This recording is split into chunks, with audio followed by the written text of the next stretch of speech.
Raconte-moi un arrêt, une émission de Tania Rachaud, produite par Amicus Radio.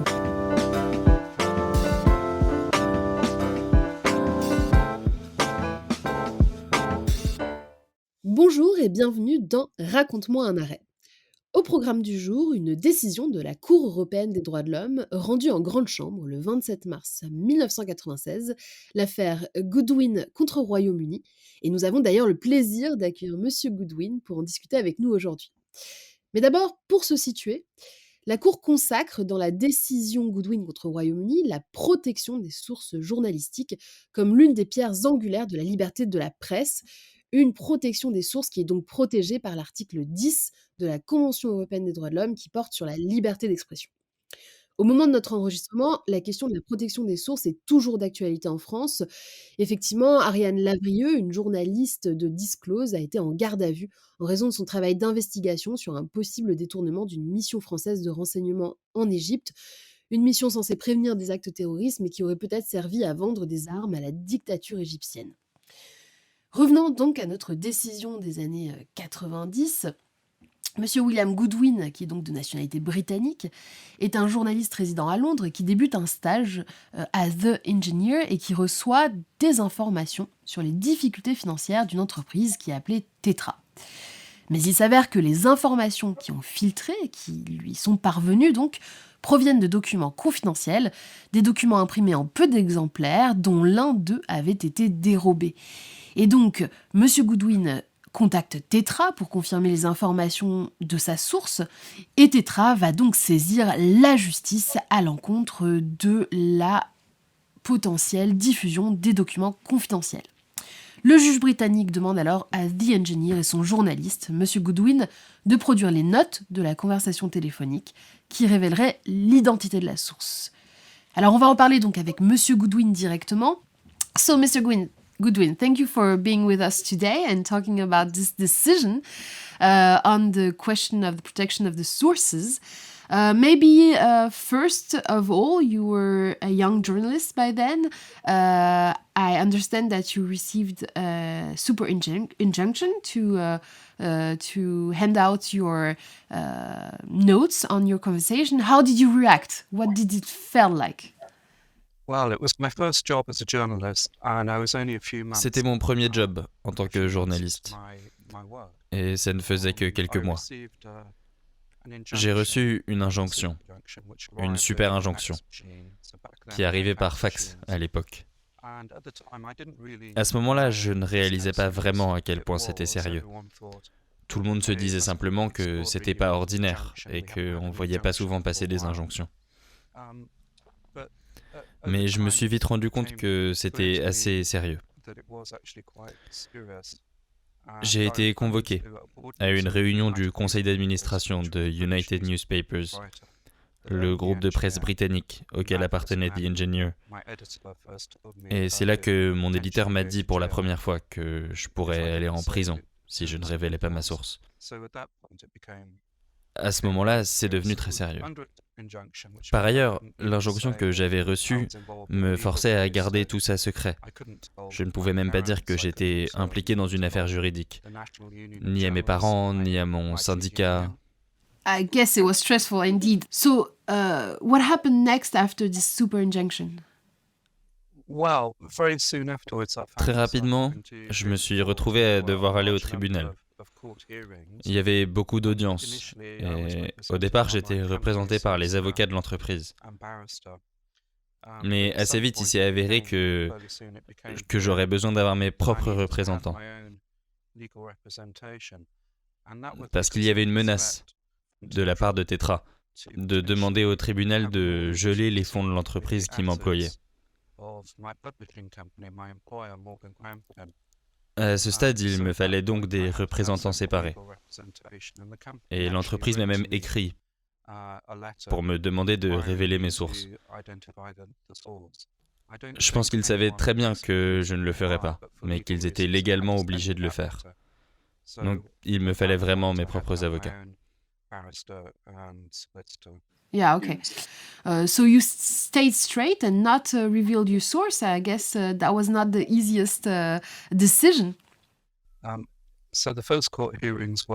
Les premières audiences étaient confidentielles et les journalistes n'y avaient pas accès. Mais au bout d'un moment, on a réussi à faire annuler la super injonction et j'ai eu le droit de parler de l'affaire. On a perdu les premières étapes, on a perdu auprès du tribunal de grande instance à Londres, ce qui nous a menés devant la cour d'appel. Le président de la cour d'appel, Lord Donaldson, le Master of the Rolls, a affirmé qu'il n'entendrait mon appel que si je lui confiais mon carnet de notes en avance, pour qu'il le garde dans une enveloppe scellée qu'il n'ouvrirait que si je perdais l'appel. J'ai décidé de refuser parce que ça pourrait révéler ma source, et mon appel a donc été rejeté, ce qui a emmené l'affaire devant la Chambre des Lords. Et plus on monte dans le système judiciaire anglais, et plus les juges semblent véhéments, belligérants. Donc dès le départ, avant même le début des premières audiences, il nous a semblé assez évident qu'on allait perdre devant la Chambre des Lords. Il y avait des tentatives intéressantes de créer un précédent juridique. Le juge Lord Huffman a essayé de m'ordonner de signifier une injonction verbale, directement à ma source.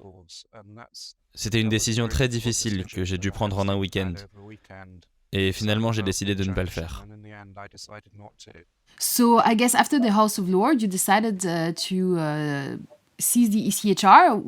Or maybe your barrister said that there was an opportunity to go before the European Court of Human Rights? Oui, après la Chambre des Lords, initialement, mon employeur allait faire appel à la Cour européenne des droits de l'homme. Mais tout ça est devenu politique.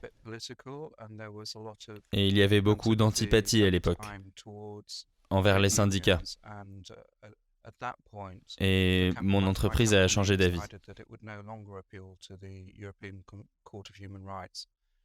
Mon syndicat, le National Union of Journalists, a décidé de payer pour que l'affaire aille jusqu'à la Cour européenne. Okay. Les frais d'avocat et de toute l'équipe juridique. J'ai eu beaucoup de chance. Alors à l'époque, il faut aussi rappeler qu'il y avait un premier filtre par la Commission européenne des droits de l'homme qui se positionnait sur la recevabilité, qui avait admis cette recevabilité. Et donc par la suite, le requérant, donc M. Goodwin, s'est plaint de l'ordonnance de divulgation qui le sommet de révéler l'identité de son informateur et d'une amende qui lui avait été infligée pour ce refus d'obtempérer et qui donc portait une violation à l'article 10 de la Convention européenne des droits de l'homme sur la liberté d'expression. So you challenged both the request to reveal your source and also the bill that you had to pay because you lost your cases. Oui, on a demandé réparation. Le principal était d'attaquer l'ordre, de révéler l'identité des sources. C'était une affaire importante, parce qu'elle établissait pour la première fois que le droit pour les journalistes de protéger leurs sources est une partie fondamentale de l'article 10 de la Convention européenne des droits de l'homme, l'article sur la liberté d'expression. Et ça n'avait pas été établi avant. Un de nos arguments était que, après les décisions qui avaient été rendues dans cette affaire, il n'y avait pas de vraie promesse qu'un journaliste puisse faire à ses sources. Et on a demandé au gouvernement de répondre à cette question, de dire ce qu'un journaliste pouvait promettre à ses sources. Et ils n'ont rien produit de concluant. Ils ont répondu par une construction assez alambiquée, du genre sauf dans tel ou tel cas particulier, sauf si le tribunal dit ci, sauf si le tribunal dit ça. C'était complètement irréaliste. Finalement, la Cour a admis, pour la première fois, que la capacité des journalistes à donner des garanties à leurs sources était une part essentielle de l'article 10, et donc de la liberté d'expression. C'était une décision importante, qui a eu des ramifications dans le reste de l'Europe et auprès de tous les signataires de la Convention européenne des droits de l'homme. Indeed, it is a very important decision that all students have to know about. Donc c'était pas une décision évidente, mais une décision qui a été très nécessaire dans les années 96. Je rappelle aussi que la Cour européenne des droits de l'homme, donc pour prendre cette décision, a suivi sa trajectoire habituelle sur l'examen de l'article 10, paragraphe 2, et donc elle a d'abord confirmé que l'ingérence était prévue par la loi, et qu'elle poursuivait un but légitime aussi, cette ingérence, celui de protéger les droits de l'entreprise Tetra. Et c'est évidemment au cours de la 3e étape classique d'examen que la Cour européenne des droits de l'homme a estimé qu'il y avait une difficulté, puisqu'elle a estimé que l'ingérence n'était pas nécessaire dans une société démocratique. C'est-à-dire, il faut absolument protéger les sources, sinon, et c'est ce que M. Goodwin nous expliquait, l'absence d'une telle protection de sources pourrait dissuader ces sources de venir s'exprimer, de venir parler à des journalistes, et donc d'aider la presse à informer le public sur les questions d'intérêt général. La Cour européenne des droits de l'homme estime que les journalistes et la presse ont un rôle indispensable de chien de garde dans la démocratie, et donc qu'il faut protéger à tout prix. So tell me, what happened also after the decision of the ECHR? So it was an essential decision. What happened for you, and what happened maybe in the UK on the question of protection of sources? Je pense que depuis cette décision, il y a eu un certain nombre d'affaires concernant les sources au Royaume-Uni qui ont toutes cité la décision de la Cour européenne des droits de l'homme concernant mon affaire. Et je suis assez certain que ça a aidé à protéger les journalistes et leurs sources. La loi anglaise reconnaît maintenant le fait que les sources confidentielles et aussi le matériel journalistique confidentiel devraient avoir un certain niveau de protection.